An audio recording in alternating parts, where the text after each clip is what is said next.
Tables. हम एक document में अमूमन टेक्स्ट ही टाइप करते हैं और अभी तक जो काम हमने किया है वो सिर्फ सादा टेक्स्ट के साथ ही किया है। लेकिन आपने ये भी देखा होगा कि डॉक्यूमेंट्स में सिर्फ पैराग्राफ्स और लिस्ट्स ही नहीं होते, बल्कि इसके अलावा हम मुख्तलिफ ऑब्जेक्ट्स भी इस्तेमाल करते हैं। ऑब्जेक्ट से हमारी मुराद वो चीज़ें हैं जो टेक्स्ट के अलावा हैं, मसलन पिक्चर्स, चार्ट्स, टेबल्स और ड्राइंग्स वगैरह। हम अपनी ज़रूरत और मर्ज़ी के मुताबिक इनमें से कोई भी ऑब्जेक्ट्स इस्तेमाल कर सकते हैं। टेबल्स हम उस वक्त इस्तेमाल करते हैं जब हम रोज़ और कॉलम्स की शक्ल में कुछ डेटा अपने डॉक्यूमेंट्स में शामिल करना चाहें। टैबुलर डेटा की मिसाल टाइम टेबल है या एम्प्लॉय लिस्ट हो सकती है।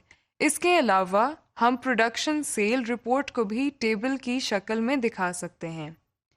बहरहाल बेशुमार इंफॉर्मेशन ऐसी होती हैं जिसे हम टेबल की शक्ल में दिखाना चाहेंगे। टैबुलर डेटा का फ़ायदा ये होता है कि पढ़ने वाले के लिए इंफॉर्मेशन को समझना आसान होता है, और इसी तरह चार्ट्स, ड्राइंग्स और पिक्चर्स के ज़रिए हम अपने डॉक्यूमेंट को खूबसूरत भी बना लेते हैं और पढ़ने वाले के लिए समझना भी सहल हो जाता है। Inserting table. सबसे पहले हम देखते हैं कि टेबल्स कैसे बनाते हैं और फिर उनमें टेक्स्ट या डेटा किस तरह टाइप किया जाता है। आप जानते हैं कि टेबल्स दरअसल कॉलम्स और रोज से मिलकर बनते हैं, और जब हम कोई टैबुलर डेटा अपनी डॉक्यूमेंट में शामिल करने का इरादा करते हैं तो उस वक्त हमें प्लान कर लेना चाहिए कि कितने कॉलम्स और रोज दरकार होंगे। वर्ड प्रोसेसर ना सिर्फ आपको टेबल बनाने में मदद देगा, बल्कि रोज एंड कॉलम्स को फॉर्मेट करने में भी मदद देगा। हमारे सामने एक ब्लैंक डॉक्यूमेंट मौजूद है। हम इसमें एक टेबल इंसर्ट करते हैं और उसकी फॉर्मेटिंग करके देखते हैं। इस वक्त हमारी ज़रूरत कुछ ऐसी है कि हमें एक लिस्ट बनानी है जिसमें कुछ लोगों का डेटा फीड होगा। ये लिस्ट दरअसल एक कॉन्टैक्ट लिस्ट है जिसमें बाद में हमें इजाफा भी करना होगा। जरूरत के मुताबिक हमें एक 6 कॉलम्स और 7 रोज का टेबल बनाना है। इसके लिए हम रिबन टैब में मौजूद इंसर्ट के टैब पर क्लिक करते हैं। इंसर्ट के टैब में हम टेबल्स के मेन्यू में टेबल की ऑप्शन पर क्लिक करते हैं। हमारे सामने एक लिस्ट ओपन हो गई है। आप देख रहे हैं कि इसमें कुछ बॉक्सेस बने हुए हैं। अगर हम इस पर अपना माउस पॉइंटर लेकर जाएं, तो ये बॉक्सेस सेलेक्ट होना शुरू हो जाते हैं और साथ ही नीचे डॉक्यूमेंट में टेबल बनना शुरू हो जाता है। अगर हम माउस पॉइंटर को पहले बॉक्स से लेकर पहली लाइन के ऊपर रहते हुए दाईं तरफ लेकर आएं, तो जितने बॉक्सेस दाईं तरफ सेलेक्ट होंगे उतने कॉलम्स और एक रो बन जाएगी। इसी तरह जितने नंबर ऑफ बॉक्सेस हम नीचे की तरफ माउस पॉइंटर की मदद से सेलेक्ट करेंगे, उतनी नंबर ऑफ रोज बन जाएंगी, जैसा कि आप देख रहे हैं। टेबल इंसर्ट करने का दूसरा तरीका ये है कि इन बॉक्सेस के नीचे इंसर्ट टेबल की ऑप्शन अवेलेबल है। हम इस पर क्लिक करते हैं। हमारे सामने एक छोटी सी विंडो ओपन हो गई है जिसका टाइटल इंसर्ट टेबल है। इस विंडो के पहले सेक्शन को देखिए, जिसका नाम टेबल साइज है। यहाँ आप जरूरत के मुताबिक टेबल के कॉलम्स और रोज की तादाद बता सकते हैं। हमें चूंकि 6 कॉलम्स और 7 रोज का एक टेबल चाहिए, इसलिए यहाँ हम कॉलम को बढ़ाकर 6 और नंबर ऑफ रोज को बढ़ाकर 7 कर देते हैं। हमने कॉलम्स और रोज की तादाद बढ़ाने के लिए इन अप और डाउन एरोज पर क्लिक किया था। आप कीबोर्ड की मदद से यहाँ नंबर भी टाइप कर सकते हैं। टेबल साइज के सेक्शन के नीचे ऑटोफिट बिहेवियर का सेक्शन भी है। इसमें मौजूद ऑप्शन को हम कुछ देर में देखेंगे। फिलहाल हम नीचे मौजूद ओके के बटन पर क्लिक करके डॉक्यूमेंट की तरफ वापस चलते हैं। ये देखिए, हमारे सामने एक टेबल है जिसमें 6 कॉलम्स और 7 रोज हैं। और इस वक्त हमारा कर्सर पहले सेल में ब्लिंक कर रहा है और डेटा एंट्री के लिए तैयार है। Inserting text in table. जैसे हमने पहले जिक्र किया था कि हम ये टेबल दरअसल एक कॉन्टेक्ट लिस्ट तैयार करने के लिए बना रहे हैं, इसलिए हमने पहले से ही कुछ जरूरी कॉलम्स के नाम सोच रखे हैं। मसलन पहले कॉलम में सीरियल नंबर लिखा जाएगा, इसलिए इस सारे कॉलम का टाइटल सीरियल नंबर को देते हैं। ये लीजिए, हमने सीरियल नंबर की मुख्तसर शक्ल इस पहले सेल में टाइप कर दी है। अगले कॉलम में लोगों के नाम टाइप किए जाएंगे, इसलिए यहाँ हम इस कॉलम का टाइटल नेम टाइप करते हैं। तीसरे कॉलम का टाइटल है एड्रेस, क्योंकि यहाँ हम पोस्टल एड्रेस टाइप करेंगे। चौथा कॉलम है ईमेल का, जिसमें हम कॉन्टेक्ट लिस्ट में मौजूद लोगों के ईमेल एड्रेसेस टाइप करेंगे। और आखिरी दो कॉलम्स हैं फोन नंबर्स के लिए। लीजिए, इस कॉन्टेक्ट लिस्ट में मौजूद कॉलम्स के टाइटल्स हमने टाइप कर लिए। आपने नोट किया कि हमने कितने आराम से टेबल के सेल्स में टाइपिंग की। हमारा कर्सर एक सेल से दूसरे सेल में शिफ्ट होता रहा। हमने माउस पॉइंटर भी इस्तेमाल नहीं किया। दरअसल हमने कीबोर्ड पर मौजूद राइट एरो की इस्तेमाल की। अगरचे आप माउस पॉइंटर से भी अगले सेल में क्लिक कर सकते थे, मगर एरो की से काम लिया गया, जो कि जल्दी हो जाता है। कीबोर्ड पर मौजूद एरो कीज हमें एक टेबल में किसी भी सेल तक पहुंचने में मदद देती हैं और इनका इस्तेमाल सहल भी है। इस वक्त आपके सामने वही कॉन्टेक्ट लिस्ट का टेबल मौजूद है, लेकिन इसमें हमने कुछ लोगों की कॉन्टेक्ट इंफॉर्मेशन टाइप कर ली है। आपको इस टेबल की शक्ल बदली हुई नजर आ रही है, खास तौर पर कॉलम्स की चौड़ाई। ये पहले की तरह एक जैसी नहीं है, बल्कि कोई कॉलम चौड़ाई में ज्यादा है और कोई कम। दरअसल जब हमने कॉलम में लोगों के नाम और एड्रेस टाइप किए, तो वो कॉलम की चौड़ाई से ज्यादा थे, और कॉलम ने क्या किया कि ऑटोमेटिकली जगह को टाइप किए गए टेक्स्ट के मुताबिक एडजस्ट कर लिया। आइए हम लिस्ट में मौजूद एक साहब का पोस्टल एड्रेस टाइप करके दिखाते हैं। आप देख रहे हैं कि एक खास हद तक पहुंचकर कॉलम की चौड़ाई या विड्थ नहीं बढ़ती, बल्कि कर्सर ऑटोमेटिकली अगली लाइन में आ जाता है। और अगर ओवरऑल टेबल की विड्थ की गुंजाइश बाकी हो, तो कॉलम एडजस्ट होते हुए आपको नजर आएंगे। जिस तरह आप टेबल में टेक्स्ट बड़ी आसानी से टाइप कर लेते हैं, बिल्कुल उसी तरह उसे एडिट भी कर सकते हैं, मगर शर्त यह है कि हमारा कर्सर पहले उस सेल में मौजूद होना चाहिए जिसे एडिट करना है। मसलन हमें तीसरे नंबर पर मौजूद साहब का मोबाइल नंबर तब्दील करना है। इसके लिए हम माउस पॉइंटर से सेलेक्ट करते हैं। अब हम कीबोर्ड से बैक स्पेस की को इस्तेमाल करते हुए इसे डिलीट कर देते हैं। नया नंबर टाइप करते हैं और बस सेल एडिट हो गया। आप इसी तरह किसी सेल में मौजूद टेक्स्ट को एडिट कर सकते हैं। Formatting table.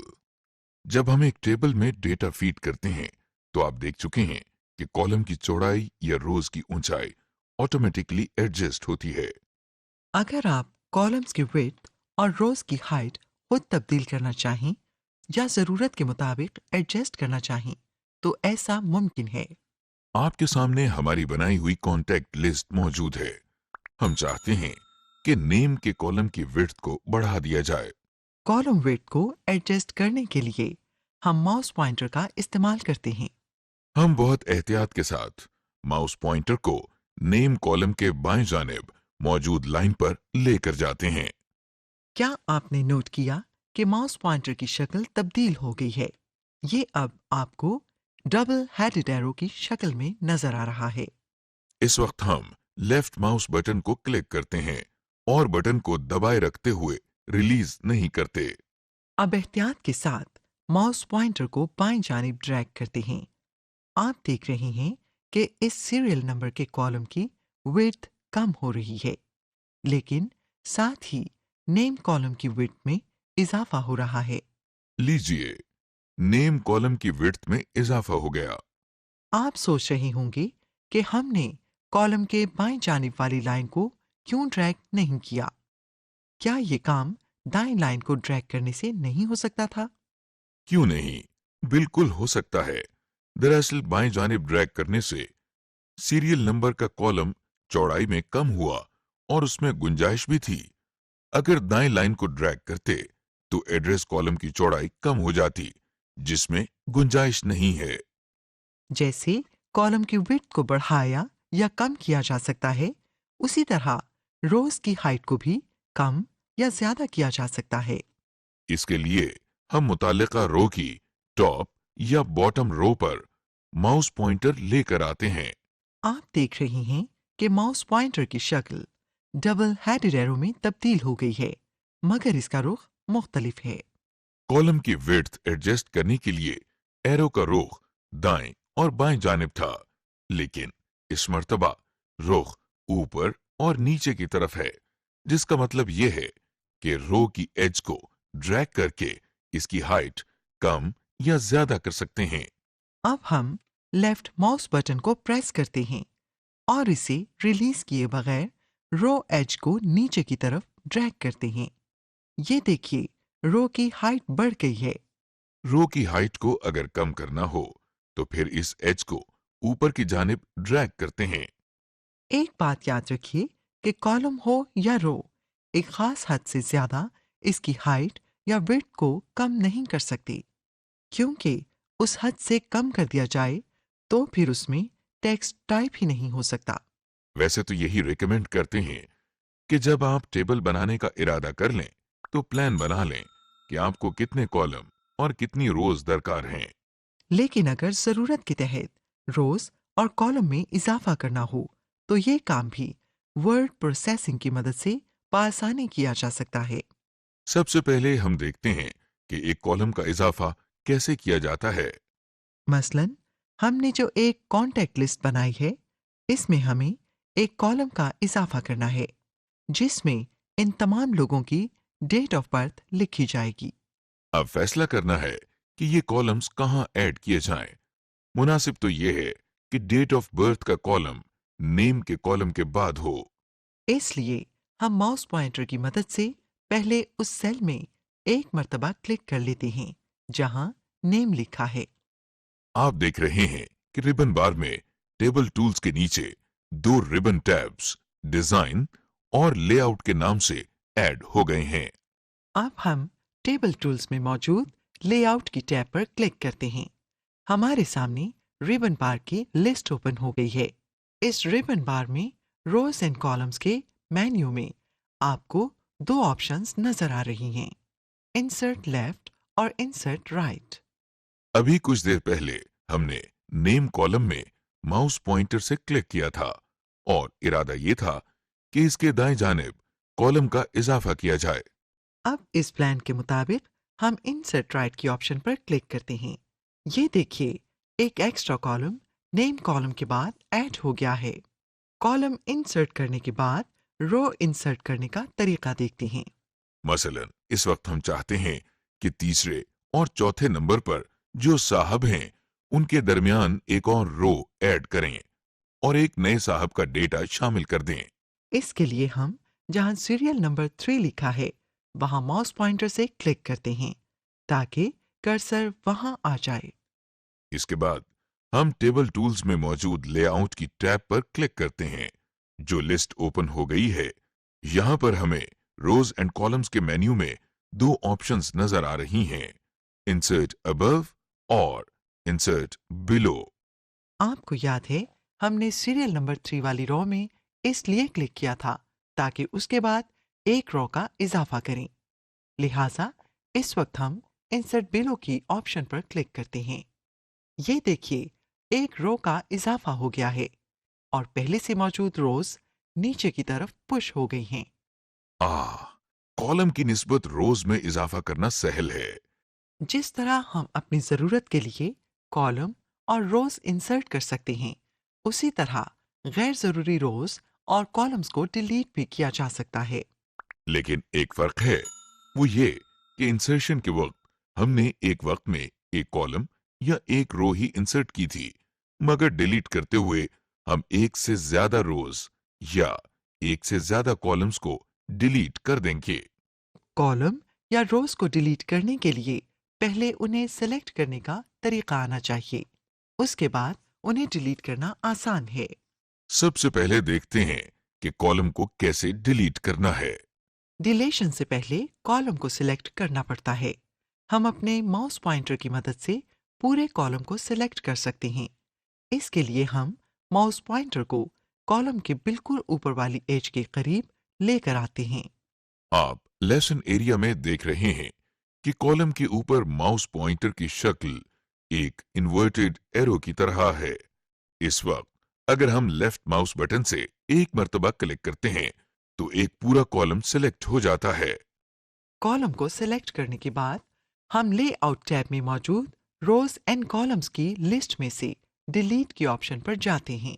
एक सब मेन्यू हमारे सामने है जिसमें से इस वक्त हमें डिलीट कॉलम्स की ऑप्शन पर क्लिक करना है।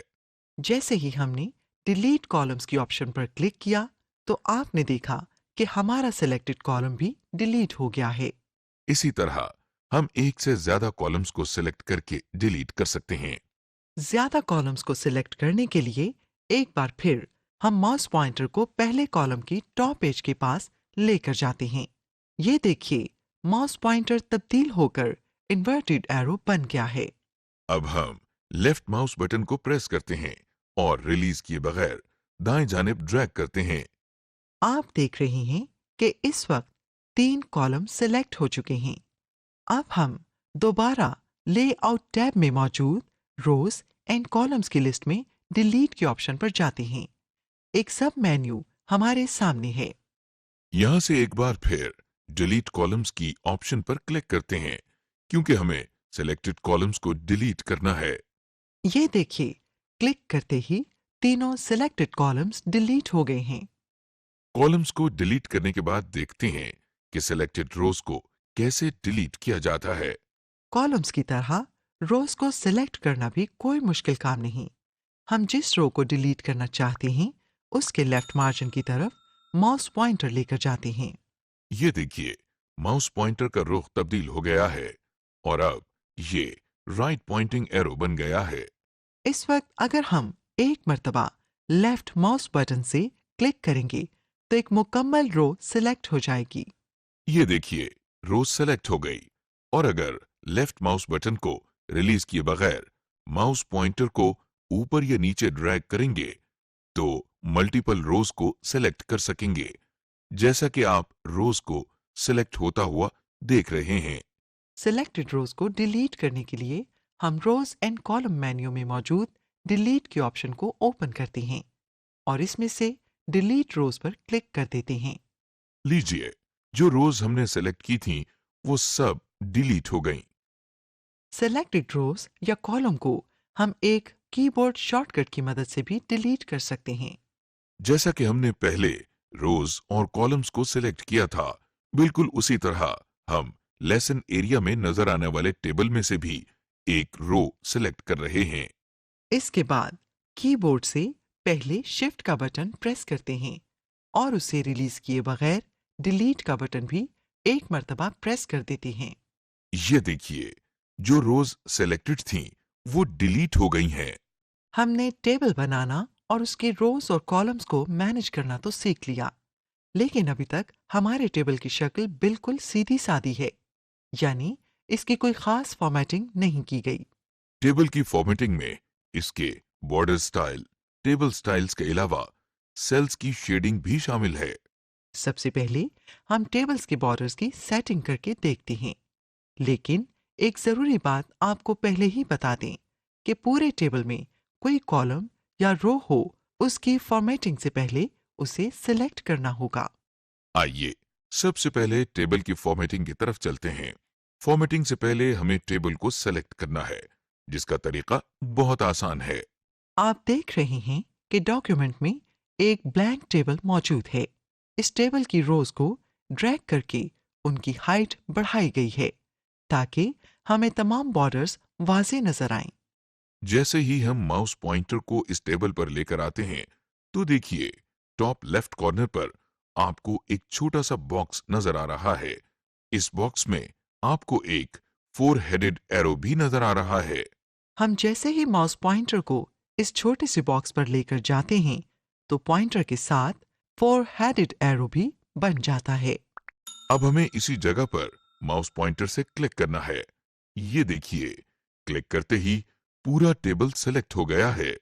सिलेक्शन के बाद हम टेबल स्टाइल्स के मेन्यू में मौजूद बॉर्डर्स के साथ इस छोटे से एरो पर क्लिक करते हैं। जो लिस्ट हमारे सामने है उसमें से हम आखिरी ऑप्शन बॉर्डर्स एंड शेडिंग पर क्लिक करते हैं। ये विंडो हमने उस वक्त भी इस्तेमाल की थी जब हमने टेक्स्ट पर बॉर्डर्स अप्लाई करना सीखा था। बहरहाल दोबारा इस विंडो को देखते हैं। बाईं जानिब सेटिंग्स का सेक्शन है जिसमें मुख्तलिफ अंदाज की बॉर्डर सेटिंग्स हैं। इनमें से हम ऑल की ऑप्शन पर क्लिक करते हैं। इस ऑप्शन का मतलब यह है कि टेबल के बाहर और अंदर की तमाम एजेस का बॉर्डर ऑन कर दिया जाए। आप इस विंडो के दाएं जानिब मौजूद प्रीव्यू सैंपल भी देख सकते हैं कि हर एज पर बॉर्डर लाइन वाज़ेह नजर आ रही है। इसके बाद हम बॉर्डर्स के लिए इस्तेमाल होने वाली लाइन के स्टाइल का इंतखाब करते हैं। स्टाइल की सिलेक्शन के लिए ये पूरी लिस्ट मौजूद है। इस लिस्ट के साथ अप और डाउन एरो की मदद से हम लिस्ट में बाकी मौजूद स्टाइल्स भी देख सकते हैं। किसी भी लाइन स्टाइल को सिलेक्ट करने के लिए उस पर माउस पॉइंटर से क्लिक करना होता है। ये देखिए, क्लिक करते ही प्रीव्यू में सैंपल भी नजर आ रहा है। लाइन स्टाइल के अलावा हम लाइन का कलर इस ड्रॉप डाउन लिस्ट में से सेलेक्ट कर सकते हैं। और अगर बॉर्डर लाइन की थिकनेस या विड्थ में तब्दीली करना हो तो उसके लिए हम विड्थ की ड्रॉप डाउन लिस्ट में से सिलेक्शन कर सकते हैं। दाईं जानिब प्रीव्यू सेक्शन में आप टेबल का सैंपल देख रहे हैं। इस सैंपल के बाएं जानिब और नीचे आपको छोटे छोटे बटन्स नजर आ रहे हैं। ये बटन्स असल में मुख्तलिफ बॉर्डर्स को ऑन या ऑफ करने के लिए हैं। आप जिस साइड का बॉर्डर भी खत्म करना चाहें उस बटन को प्रेस करें और बॉर्डर ऑफ हो जाएगा, जैसा कि आप देख रहे हैं।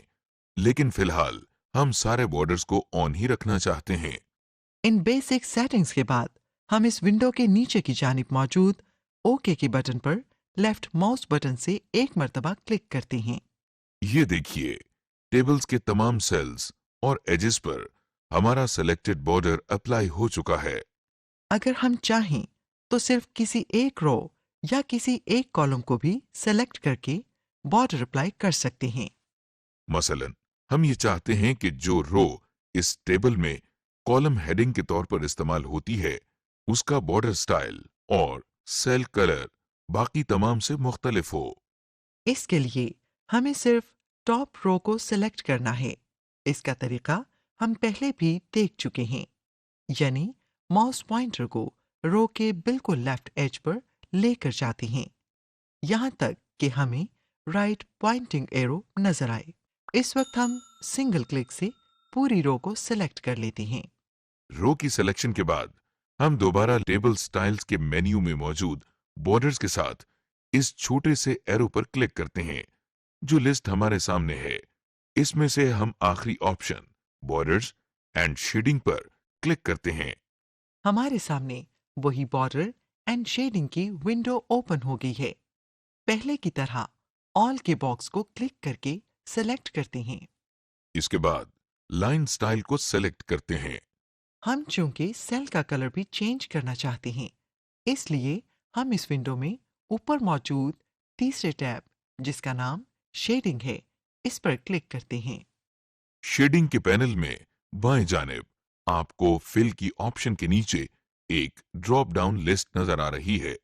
इस ड्रॉप डाउन लिस्ट पर क्लिक करके जो भी रंग आपको पसंद हो आप उसके बॉक्स को क्लिक कर सकते हैं। हम भी इस वक्त एक रंग को सेलेक्ट कर लेते हैं। सिलेक्शन के साथ ही दाएं जानिब यहां प्रीव्यू पैनल में सैंपल भी नजर आ रहा है। इससे हमें ये मालूम हो जाता है कि जो रंग हमने सेलेक्ट किया है वो कैसा नजर आएगा। कलर सिलेक्शन के बाद हम ओके के बटन पर क्लिक करते हैं। आप देख रहे हैं कि टेबल की टॉप रो का बैकग्राउंड कलर तब्दील हो गया है। इसका फायदा ये हुआ कि वो रो जिसमें हम कॉलम हेडिंग टाइप करेंगे वो बाकी तमाम रोज से डिफरेंट नजर आएगी। लेकिन ये तो वो रंग नहीं है जो हमने अभी पैलेट में से सेलेक्ट किया था। अरे घबराइए नहीं, दरअसल टॉप रो अभी तक सिलेक्टेड है। हम जरा किसी ब्लैंक एरिया पर क्लिक करते हैं। ये देखिए, अब आपको असल रंग नजर आ रहा है जो हमने सिलेक्ट किया था। वजह यह है कि जब आप एक कलर्ड एरिया को सेलेक्ट करते हैं तो फिर उसका सेलेक्टेड शेड मुख्तलिफ नजर आता है। Inserting pictures. जब हम अपना डॉक्यूमेंट तैयार करते हैं तो अमूमन सिर्फ टेक्स्ट की टाइपिंग और फॉर्मेटिंग पर ही ज़्यादा जोर होता है, लेकिन अपने दस्तावेज़ को अब बेहतर अंदाज में पेश करने के लिए तस्वीर का इस्तेमाल कर सकते हैं। मसलन अपने डॉक्यूमेंट्स या टॉपिक से रिलेटेड कुछ तस्वीर को शामिल कर सकते हैं, जैसे किसी चीज़ की तस्वीर या जगह का मंजर या जगह का मैप। तस्वीर के साथ काम करने से पहले हम आपको एक और बात बताते चलें कि एक तो वो तस्वीर इस्तेमाल की जा सकती हैं जो हम अपने डिजिटल कैमरा से लेते हैं और अपने कंप्यूटर में सेव कर लेते हैं।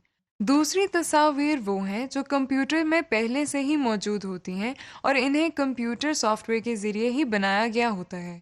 जो तस्वीर आप कैमरे की मदद से लेते हैं और इन्हें कंप्यूटर में सेव कर लेते हैं, वो किसी ना किसी फ़ोल्डर में सेव होती हैं।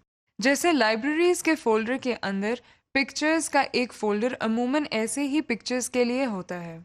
दूसरे किस्म की तस्वीर जो कंप्यूटर सॉफ्टवेयर के ज़रिए बनती हैं, वो एक लाइब्रेरी में स्टोर हो जाती हैं, जिसे क्लिप आर्ट लाइब्रेरी कहा जाता है। क्लिप आर्ट में मौजूद पिक्चर्स को हम कंप्यूटर के ज़रिए सर्च भी कर सकते हैं और ज़रूरत की पिक्चर्स को इस्तेमाल कर लेते हैं। इस वक्त हमारे सामने जो डॉक्यूमेंट है इसमें कंप्यूटर से मुताल्लिक कुछ बातें लिखी हैं, लिहाजा हम चाहते हैं कि इसमें कंप्यूटर की तस्वीर भी शामिल कर लें। जहां पर हम कोई तस्वीर लगाना या इंसर्ट करना चाहते हैं, वहां माउस पॉइंटर से पहले क्लिक कर लेते हैं। इसके बाद इंसर्ट टैब में मौजूद इलस्ट्रेशंस मेन्यू में काफी ऑप्शंस हैं, मगर फिलहाल हम दूसरी ऑप्शन जो कि क्लिप आर्ट की है इस पर क्लिक करते हैं। क्लिप आर्ट की ऑप्शन पर क्लिक करते हैं तो दाएं जानिब एक पैन ओपन हो गया है जिसका टाइटल क्लिप आर्ट है। यहां आपको एक बॉक्स नजर आ रहा है जिस पर सर्च फॉर लिखा है। हम इस सर्च बॉक्स में कंप्यूटर टाइप करते हैं और गो के बटन पर माउस पॉइंटर से क्लिक करते हैं।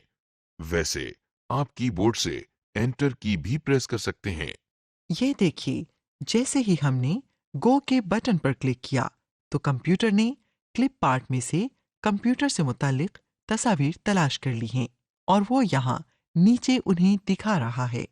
अब चूंकि बहुत सी तस्वीर मिली हैं, इसलिए हम दाएं जाने मौजूद स्क्रॉल बार की मदद से बाकी तस्वीर को भी देख सकते हैं। अब हमें जो भी तस्वीर बेहतर लगे इस पर हम एक मर्तबा क्लिक करते हैं। ये देखिए, क्लिप आर्ट से कंप्यूटर की तस्वीर हमारे डॉक्यूमेंट में इंसर्ट हो गई है। आप देख रहे हैं कि जहां हमारा कर्सर था वहां पर ही पिक्चर इंसर्ट हो गई है, लेकिन ये पिक्चर अभी साइज में काफी बड़ी है और हमें इसे जरूरत के मुताबिक एडजस्ट करना है। इस पिक्चर के साइज और जगह की एडजस्टमेंट के लिए हमें पिक्चर टूल की टैब को इस्तेमाल करना पड़ेगा। पिक्चर टूल टैब हमें हर वक्त वर्ड प्रोसेसर की स्क्रीन पर नजर नहीं आती। जो पिक्चर हमने इंसर्ट की है, अगर माउस पॉइंटर की मदद से इसे सेलेक्ट करें तो आप देखें कि रिबन टैब के अंदर पिक्चर टूल्स के नीचे फॉर्मेट टैब भी ऐड हो गई है। सबसे पहले हमें पिक्चर की ऑप्शन को एडजस्ट करना है। आप देख रहे हैं कि जहां हमने पिक्चर इंसर्ट की थी उसके दाएं जानिब बहुत ज्यादा एम्प्टी स्पेस है। हम चाहते हैं कि ये पिक्चर इतनी ज्यादा जगह कवर न करे, बल्कि जो खाली जगह नजर आ रही है वहां भी हमारा टाइप किया हुआ टेक्स्ट आ जाए। आप देख रहे हैं कि पिक्चर के चारों जानिब आपको छोटे छोटे बॉक्सेस और सर्कल्स नजर आ रहे हैं। अगर हम इनमें से किसी भी बॉक्स पर माउस पॉइंटर ले जाते हैं तो पॉइंटर की शक्ल डबल हेडेड एरो की शक्ल में तब्दील हो जाती है। इस वक्त हम अगर लेफ्ट माउस बटन को क्लिक करके ड्रैग करें तो पिक्चर का साइज तब्दील हो जाएगा। ये देखिए, हमने तस्वीर के कॉर्नर में मौजूद एक सर्कल को पकड़कर ड्रैग किया तो तस्वीर का साइज पहले से छोटा हो गया है। अब साइज तो हमने एडजस्ट कर लिया, लेकिन जो स्पेस हमें खाली नजर आ रही है उसे अभी एडजस्ट करना बाकी है। इस स्पेस की एडजस्टमेंट के लिए फॉर्मेट टैब में दाएं जानिब अरेंज के मेन्यू में इस बटन पर क्लिक करते हैं। ये बटन दरअसल रैप टेक्स्ट का बटन है जो पिक्चर के चारों जानिब टेक्स्ट को एडजस्ट करता है। जैसे ही इस बटन पर हम क्लिक करते हैं तो एक लिस्ट ओपन हो जाती है और इसमें सबसे पहली ऑप्शन ऑलरेडी सिलेक्टेड है। पहली ऑप्शन के सामने इन लाइन विद टेक्स्ट लिखा है, जिसका मतलब है कि तस्वीर किसी भी लाइन के दरमियान इंसर्ट की जाए। इसकी शक्ल कैसी बनेगी, इसकी मिसाल आपके सामने है। इसके अलावा और ऑप्शंस भी हैं जिनमें से हम इस वक्त स्क्वायर की ऑप्शन पर क्लिक करते हैं। आप देख रहे हैं जैसे ही हमने स्क्वायर की ऑप्शन पर क्लिक किया तो जो टेक्स्ट पहले नीचे था वो शिफ्ट होकर उस जगह पर आ गया है जो पहले खाली थी। एक बात जो आपने नोट की होगी वो ये कि पिक्चर के दाएं जानिब जो टेक्स्ट आया है उसका लेफ्ट मार्जिन बिल्कुल स्ट्रेट है और किसी लाइन की तरतीब खराब नहीं। दूसरी बात यह है कि पहले जब हम पिक्चर को सिलेक्ट करते हैं तो पिक्चर के चारों जानिब छोटे छोटे वाइट बॉक्सेस और वाइट सर्कल्स बने नजर आ रहे हैं। इसके अलावा तस्वीर के बिल्कुल ऊपर लाइट ग्रीन कलर का एक सर्कल आपको इजाफी नजर आ रहा है। यह ग्रीन सर्कल दरअसल पिक्चर को रोटेट करने या इसको एक दायरे में घुमाने के काम आता है। ये देखिए, जब माउस पॉइंटर इस ग्रीन सर्कल पर आया तो पॉइंटर एक दायरे की शक्ल इख्तियार कर गया है। हमें इस वक्त लेफ्ट माउस बटन को क्लिक करना है और फिर माउस को मूव करके पिक्चर की डायरेक्शन को तब्दील करना है। ये देखिए, माउस पॉइंटर की मदद से रोटेट करने पर पिक्चर का रुख तब्दील हो गया है। इस पिक्चर को हम आउटलाइन भी लगा सकते हैं। इसके लिए फॉर्मेट टैब में मौजूद पिक्चर स्टाइल के मेन्यू को देखते हैं। पिक्चर स्टाइल के मेन्यू में हम पिक्चर बॉर्डर पर क्लिक करते हैं तो एक लिस्ट ओपन हो जाती है जिसमें सबसे पहले थीम कलर का पैलेट है। इसमें हम पिक्चर को दी जाने वाली आउटलाइन या बॉर्डर का कलर सेलेक्ट कर सकते हैं, जैसा कि यहां से हम ये कलर सेलेक्ट करते हैं। इसके अलावा पिक्चर बॉर्डर की इस लिस्ट में नीचे स्टैंडर्ड कलर दिए गए हैं। ये ऐसे कलर हैं जो ज्यादातर इस्तेमाल किए जाते हैं। स्टैंडर्ड कलर से नीचे नो आउटलाइन की ऑप्शन है। ये इसलिए है कि अगर आप अपनी तस्वीर की आउटलाइन खत्म करना चाहते हैं तो नो आउटलाइन के साथ वाले बॉक्स को क्लिक कर दें। इस तरह पिक्चर आउटलाइन खत्म हो जाएगी। पिक्चर बॉर्डर की लिस्ट में अगली ऑप्शन मोर आउटलाइन कलर्स की है। इस पर क्लिक करने से एक नई विंडो ओपन हो गई है। यहाँ से हम अपनी मर्जी के मुताबिक कलर चूज कर सकते हैं और इस एरो की मदद से उस कलर की इंटेंसिटी कम या ज्यादा भी कर सकते हैं। जो कलर हम चूज करते हैं उसका प्रीव्यू हमें इस विंडो के नीचे वाले हिस्से में नजर आता है, जैसा कि आप देख रहे हैं। कलर चूज करने के बाद हम माउस पॉइंटर की मदद से ओके पर क्लिक करते हैं। पिक्चर बॉर्डर की लिस्ट में अगली ऑप्शन वेट की है। इस पर एरो लाने से एक और लिस्ट ओपन हो जाती है। इस लिस्ट में पिक्चर को दी जाने वाली आउटलाइन की चौड़ाई दी गई है।